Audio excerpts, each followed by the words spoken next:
Oh pardon, vous étiez là. Bonjour. Bonjour à tous. Bienvenue dans cette émission spéciale du Mac de la Science. Bienvenue chez moi, en fait, dans mon bureau, parce que vous allez voir qu'il n'y a pas besoin d'avoir un laboratoire comme décor, pas besoin de porter une blouse blanche, d'utiliser des mots compliqués, d'avoir fait de longues études pour comprendre et pour aimer les sciences. Vous allez voir que la curiosité n'est pas un vilain défaut.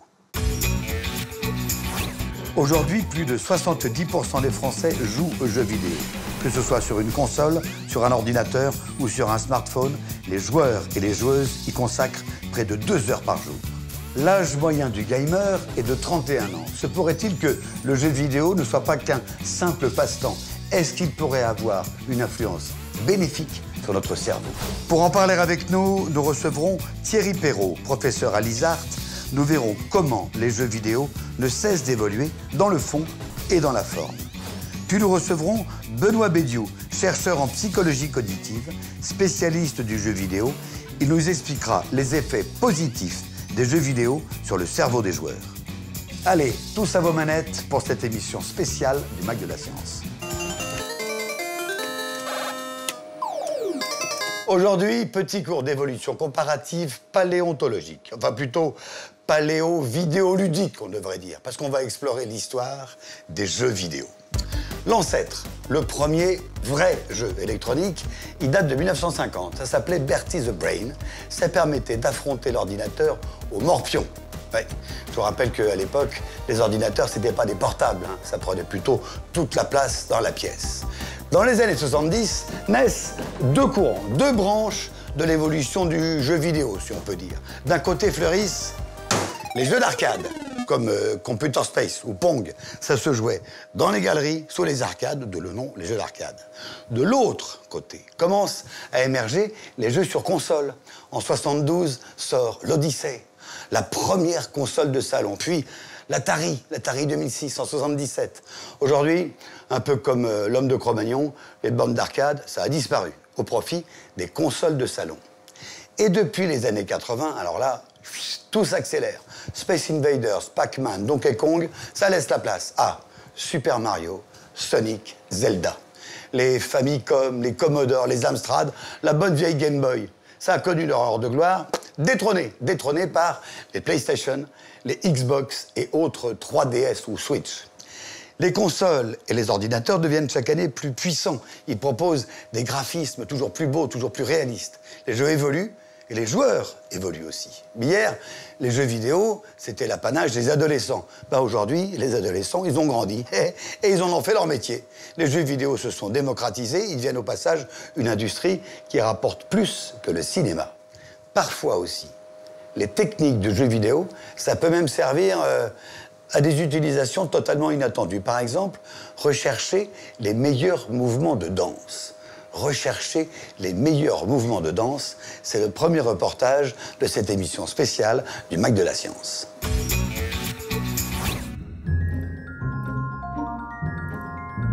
La danse est un art. Pendant longtemps, elle était rituelle.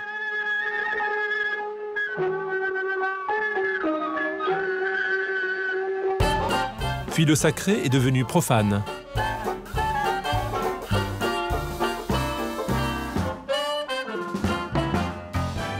Et la danse est devenue esthétique. Aujourd'hui, danser, c'est un peu tout cela à la fois. C'est s'amuser, c'est travailler, c'est célébrer. Et danser, c'est même faire des sciences. Pour le docteur Neave, professeur en psychologie évolutive à l'université de Northumbria en Angleterre, la danse est un objet d'étude. Il veut déterminer scientifiquement les qualités de nos mouvements de danse. Nous nous sommes rendus compte que si l'on demande à des gens de juger la qualité d'une danse, ils sont distraits par de nombreux facteurs. L'apparence physique, les habits, la couleur de la peau, ils sont biaisés par des facteurs physiques et sociaux. Pour enlever ces biais, pour éviter cela et se concentrer uniquement sur les mouvements, nous avons voulu créer un avatar neutre.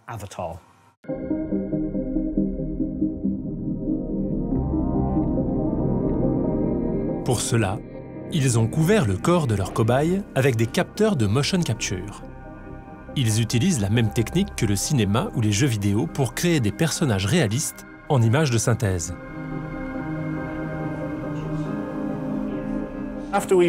Une fois qu'on a un diagramme en fil de fer de notre sujet qui danse, on normalise sa taille et sa carrure en utilisant un modèle tridimensionnel. Ce qu'on fait alors, c'est intégrer ces données dans un ensemble d'animations, à la manière de ce qu'on voit dans les jeux vidéo, et ainsi tout le monde a la même taille et la même carrure.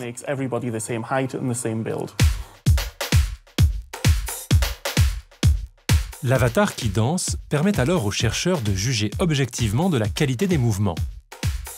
Ils ont montré ces images de synthèse à plus de 200 observateurs et ont pu en déduire la qualité générale des pas de danse. Notre étude montre qu'il y a 4 critères qui caractérisent la qualité d'une danse féminine. Le premier est le mouvement des hanches. Le second, la capacité à tenir un rythme. Le troisième critère, c'est d'avoir des mouvements asymétriques des bras. Chaque bras fait un mouvement légèrement différent de l'autre. Et le quatrième critère, c'est la même capacité d'asymétrie dans les mouvements des jambes.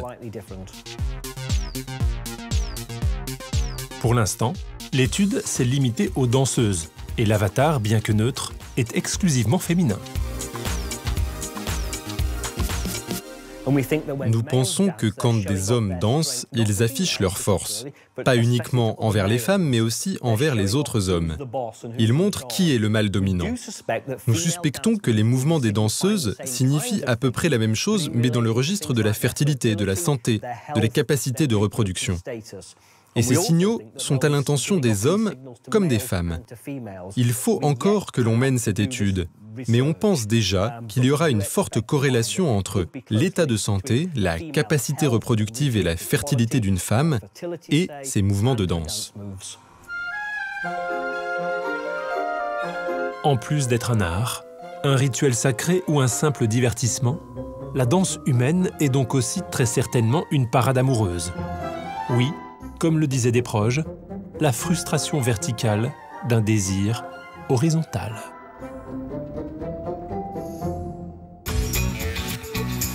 Premier invité de cette émission spéciale du Mac de la Science, Thierry Perrault. Bonjour. Bonjour. J'ai l'impression qu'en vous demandant quel est votre métier, on aborde directement le vif du sujet. Un métier qui n'existait pas il y a 20 ans. Vous faites quoi? Alors, je suis game designer. Game designer. Voilà. Et prof. Et prof, oui. Alors, commençons par game designer. C'est quoi?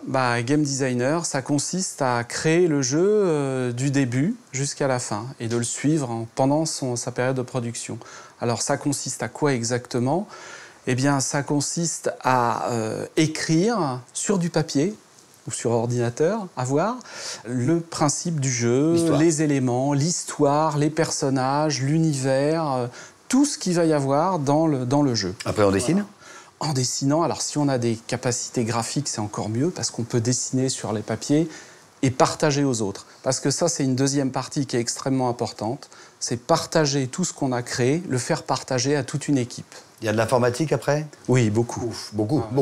Oui, beaucoup, oui. Pour arriver à avoir une maquette jouable, ce qu'on appelle. C'est quelque chose qu'on va prendre avec un joystick ou une tablette tactile ou avec un casque virtuel ou n'importe quoi et essayer, voir si ce qu'on a créé sur papier fonctionne en numérique. Et après, il faut un éditeur et la vente. Exactement. Qui regarde, qui joue aux jeux vidéo?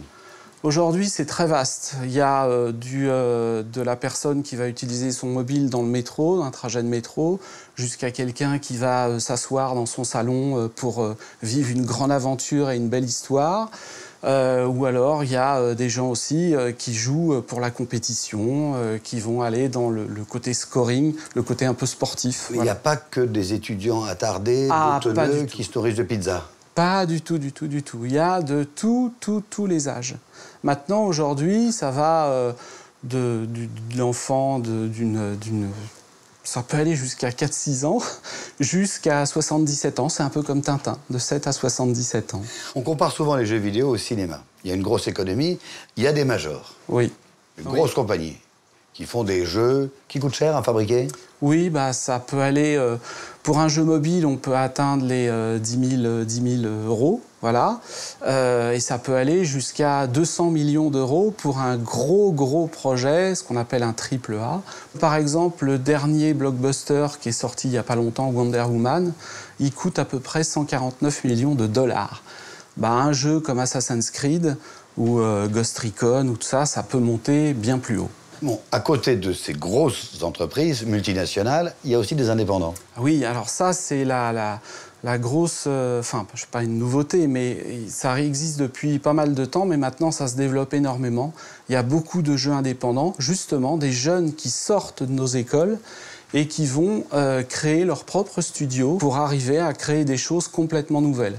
Parce que les majors, aujourd'hui, les gros jeux, ne peuvent pas se permettre de faire énormément de choses nouvelles. Ils en font par petites briques, parce que ça coûte beaucoup d'argent, donc il ne faut pas prendre trop de risques. Par contre, les indépendants prennent énormément de risques. Mais ça veut dire qu'en dehors des grosses productions, on peut faire des choses plus amusantes, plus poétiques, plus ludiques. Totalement. Ça, la poésie, elle est partout dans le milieu indépendant. Il y a des jeunes qui font des choses merveilleuses, extraordinaires. Malheureusement, on n'en parle pas assez. Et ça, il faudrait que ça se développe. Parce qu'on s'apercevrait que c'est comme au cinéma, il y a des indépendants, des auteurs, des gens qui apportent quelque chose de nouveau à ce métier et qui créent des choses extrêmement poétiques avec de très belles histoires. J'ai en tête un titre là qui me revient parce qu'il est récent, qui s'appelle What Remains of Edith Finch. C'est un jeu extraordinaire, personne n'en a parlé, le sujet est assez grave, mais c'est une merveille de poésie, de beauté, à des milliers d'années-lumière de tout ce que, en général, on parle, les jeux de combat, violents, tout ça. Non, ça c'est une petite partie. Aujourd'hui, la partie poétique est bien plus grande qu'avant. Vos étudiants vous demandaient est-ce qu'ils aient une culture générale très forte. Pourquoi ? Oui. C'est pas nécessaire. Si. Pour faire des jeux vidéo. Non, c'est indispensable parce que on veut pas de joueurs forcément. Les joueurs, ça nous intéresse pas parce que c'est des gens qui jouent et c'est naturel, hein, c'est humain. Si on leur demande de refaire, de produire des choses nouvelles, ils vont reproduire ce qu'ils connaissent le mieux, c'est-à-dire leur passion de jeu, de joueurs, voilà. Non, nous, ce qu'on veut, c'est des gens qui ont une grande culture générale et qui peuvent amener quelque chose de nouveau. Et c'est souvent comme ça que ça démarre, avec les jeux indépendants, typiquement, où là, on se retrouve avec des gens qui créent des choses complètement nouvelles. Des nouvelles mécaniques de gameplay, des nouveaux visuels aussi. Beaucoup de graphistes, aujourd'hui, s'inspirent d'œuvres... Par exemple, de Turner, je ne sais pas si vous connaissez le jeu qui s'appelle Journée, c'est un jeu qui a déjà quelques années, et beaucoup, on sent l'influence du peintre Turner dedans, voilà. Ça veut dire qu'on peut dire avec jeu vidéo le mot culture ? Complètement. On devrait devenir un art à part entière. Merci Thierry Perrault d'avoir été notre invité. On a bien compris avec vous que notre vision des jeux vidéo est en train d'évoluer, mais les jeux vidéo eux-mêmes, comme l'informatique, sont en évolution permanente. Du côté des ordinateurs, par exemple, la prochaine étape décisive pourrait bien être l'ordinateur quantique. Je vous laisse regarder ce second sujet de cette émission spéciale du Mac de la Science. 1927, le congrès Solvay sur la mécanique quantique. Vous reconnaîtrez Einstein au premier rang, mais derrière lui se tient un homme qui va révolutionner notre informatique moderne, Erwin Schrödinger. Les ordinateurs fonctionnent aujourd'hui avec des bits, des informations basiques qui n'ont que deux états, 1 ou 0. À l'université du Sussex, en Angleterre, les informaticiens travaillent avec des qubits, une unité de calcul quantique qui peut être dans une superposition d'états. Il peut être 1, il peut être 0, et il peut être les deux à la fois. Ces concepts théoriques, on les doit à Schrödinger, et une machine qui baserait ses calculs sur ces qubits serait alors un ordinateur quantique, le Graal des physiciens et des informaticiens de par le monde. Et l'équipe du professeur Hensinger aurait trouvé une solution. Traditionnellement, l'ordinateur quantique semble incroyablement difficile à réaliser, parce qu'il faut obtenir ces effets quantiques très étranges à grande échelle. Donc pour un seul ordinateur, il faudrait des millions ou des milliards de bits, et jusqu'ici on utilisait des rayons laser pour exécuter ces fonctions quantiques. Car de la même manière qu'un ordinateur classique utilise des fonctions logiques, un ordinateur quantique a besoin de fonctions quantiques.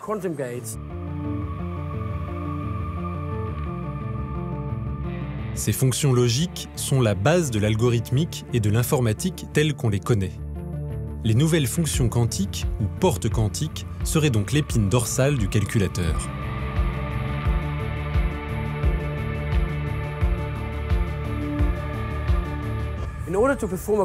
Pour faire fonctionner une porte quantique, il faut 2 rayons laser alignés avec une précision de 10 micromètres chacun. Et si vous avez des milliards et des milliards de bits, il vous faudra des milliards et des milliards de paires de lasers. Ce que nous avons inventé ici, c'est une nouvelle méthode. Nous pouvons remplacer tous ces lasers par un voltage appliqué à une micropuce quantique. Avec cette technique, il sera bien plus facile de construire un calculateur quantique.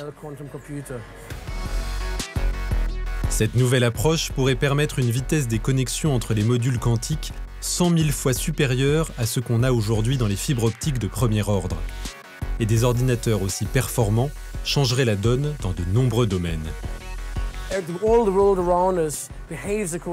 Le monde qui nous entoure se comporte selon les règles de la physique quantique, que ce soit les systèmes biologiques ou les réactions chimiques. Un ordinateur quantique sera capable pour la première fois d'analyser tous ces phénomènes et pourra nous apporter de nouveaux médicaments, par exemple. Il y a aussi de nombreux problèmes mathématiques qui vont être résolus et qui auront des applications pratiques. La finance, par exemple. Les calculs de ce secteur vont être optimisés d'une manière totalement nouvelle, qui va bouleverser les bourses mondiales.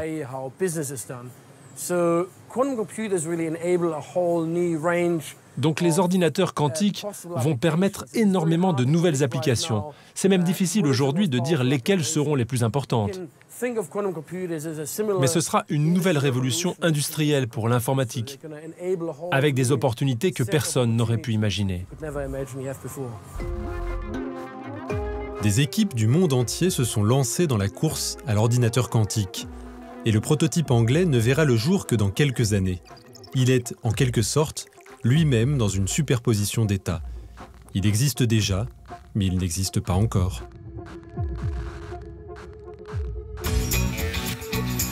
Le second invité de cette émission spéciale du MAC de la Science est un chercheur en neurosciences à l'Université de Genève.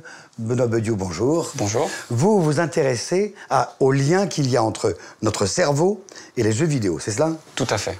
Mais quel genre de jeu d'abord?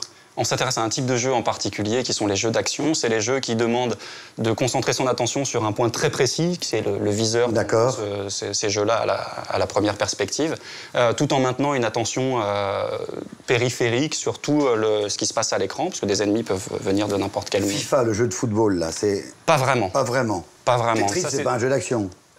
Non, Tetris n'est pas un jeu d'action, ça c'est sûr et certain. D'accord. Donc, ce type de jeu-là, vous faites jouer les gens? Alors, on fait jouer les gens. On fait 2 types d'expériences. Avant de faire jouer les gens dans notre laboratoire, ce qu'on fait, c'est qu'on prend des gens qui ont eux-mêmes choisi de jouer à ces jeux-là un temps significatif, c'est-à-dire qui ont passé au moins une année à jouer plus de 5 heures par semaine à ce type de jeu-là. Et on va comparer ces gens-là à des gens qui ne jouent pas à des jeux d'action et qui jouent en général peu à des jeux vidéo pour avoir une différence assez importante. Et on va étudier des comportements comme l'attention, la mémoire, la vision de bas niveau. Tout le monde pense... ça rend violent, ça rend agressif. Vrai? Alors, il faut savoir que ce n'est pas du tout le genre d'effet qui nous intéresse. Les effets sur la violence, juste pour en dire 2 mots, parce que ce n'est pas notre thématique, c'est des effets qui sont liés, pour l'instant, à l'exposition au jeu et qui sont mesurés juste après la pratique du jeu. Donc c'est des effets d'activation, des effets à court terme. Nous, ce qui nous intéresse, c'est les effets à long terme, c'est-à-dire qu'est-ce qui se passe quand on a joué un certain nombre d'heures à des jeux vidéo et qu'on mesure les performances plusieurs jours après. Et c'est passionnant. Beaucoup plus intéressant que est-ce que ça rend violent ou pas. Par exemple, sur le comportement, la vision, ça change ma façon de voir. La plupart de ces jeux-là se font, donc en tout cas les premiers jeux, dans des environnements relativement sombres où le contraste est assez faible. Et ce qu'on a observé dans les premières études, c'est que ça améliore la sensibilité au contraste. C'est-à-dire qu'on prenez l'exemple de quelqu'un qui conduit dans le brouillard, vous aurez une vision plus claire de la scène après avoir passé un certain temps à jouer à des jeux d'action que si vous ne jouez pas à des jeux d'action. Donc ça améliore la vision de vraiment bas niveau et l'acuité visuelle, c'est-à-dire la résolution spatiale de l'attention. C'est formidable pour les conducteurs. C'est pas fini. La résolution, l'angle de vision, c'est ça? L'angle de vision également. Donc, il y a une des tâches qu'on a utilisées pour étudier l'effet des jeux d'action et qui a été utilisée dans d'autres domaines également. C'est une tâche qui a été utilisée chez les personnes âgées et qui prédit le risque d'accident. Donc, c'est une tâche qui mesure la capacité à traiter une information très focale et en même temps à faire attention à ce qui se passe à la périphérie. Oui. Et donc, on fait varier l'angle auquel les choses se passent en périphérie. C'est des protocoles très scientifiques. Très scientifiques et très contrôlés. On fait ça en laboratoire, sur écran d'ordinateur, où on mesure la distance, les angles, etc. Et ce qu'on a pu voir, c'est que, d'une manière générale, on a tendance, quand on fait attention à quelque chose de très focal, à pouvoir percevoir des choses jusqu'à 20 degrés. Et ce qu'on a vu, c'est que les gens qui jouent à des jeux vidéo ont des performances meilleures, même à des angles de 30 degrés. C'est-à-dire que même en fixant un point, ils vont être capables de percevoir quelque chose qui se passe jusqu'à 30 degrés de leur angle visuel, ce qui va permettre, si on extrapole dans la vie de tous les jours, à un conducteur de voir un véhicule arriver avant qu'il soit au point d'impact. Autre exercice passionnant que vous faites dans votre labo à Genève, vous montrez aux gens des formes de ce style-là, en 3D. Oui. Donc on leur montre des formes de ce type-là et ensuite on leur montre d'autres formes qui sont soit la même dans un autre angle spatial, soit des formes complètement différentes et on leur demande de faire la distinction. C'est-à-dire de reconnaître la forme qui leur a été présentée au départ. Et ce qu'on voit, c'est que le fait de jouer à des jeux d'action a tendance à améliorer ce type de capacité à faire de la rotation. Une meilleure géométrie spatiale, une mémoire. Oui. Une meilleure capacité à manipuler les choses dans l'espace, d'une façon générale. Est-ce que vos joueuses d'action ont, ce qu'on les reproche très souvent aux joueurs, ils zappent, moins d'attention, ils ne sont pas capables de réfléchir plus de 2 minutes. Alors ça a longtemps été un préjugé par rapport aux jeux d'action, enfin aux jeux en général. Et donc on a fait des études avec des tests standardisés. Donc il y a un test commercialisé qui est utilisé pour mesurer l'attention soutenue. Donc c'est un test qui est relativement répétitif et assez long dans le temps, où on demande d'appuyer une fois de temps en temps sur une touche. Et en fait, contrairement aux attentes, on a pu montrer que non seulement ils étaient plus rapides pour presser le bouton quand il fallait le presser, mais qui zappaient moins de boutons que les autres. Donc il y a vraiment une amélioration à la fois en rapidité et en précision, en attention soutenue et en attention sélective. Donc c'est vraiment un gain assez important et assez général. Il paraît que même les joueurs professionnels, juste avant de rentrer sur le stade pour un grand match, ils jouent. Alors au niveau des sportifs, oui, il y a eu un intérêt récent pour l'utilisation des jeux vidéo. Alors c'est une suite logique, puisqu'on sait que les jeux vidéo ont été utilisés dans l'entraînement militaire, dans l'entraînement des pilotes d'avion par exemple, donc de la simulation. Maintenant, on a des études qui montrent que ça améliore aussi les performances de chirurgiens. Donc on parle de jeux d'action, hein, pas de jeux développés pour les chirurgiens. Donc, donc naturellement, ça a intéressé les différentes professions, notamment les sportifs qui ont aussi besoin de prêter attention à la périphérie tout en suivant le ballon.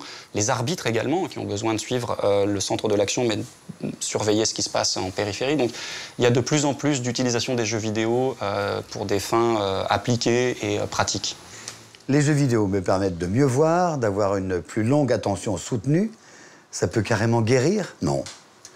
On n'en est pas encore à ce stade, mais on commence à s'en rapprocher. C'est-à-dire qu'on commence à voir des études thérapeutiques où on teste soit des jeux commerciaux, soit des compagnies qui développent des jeux à visée thérapeutique.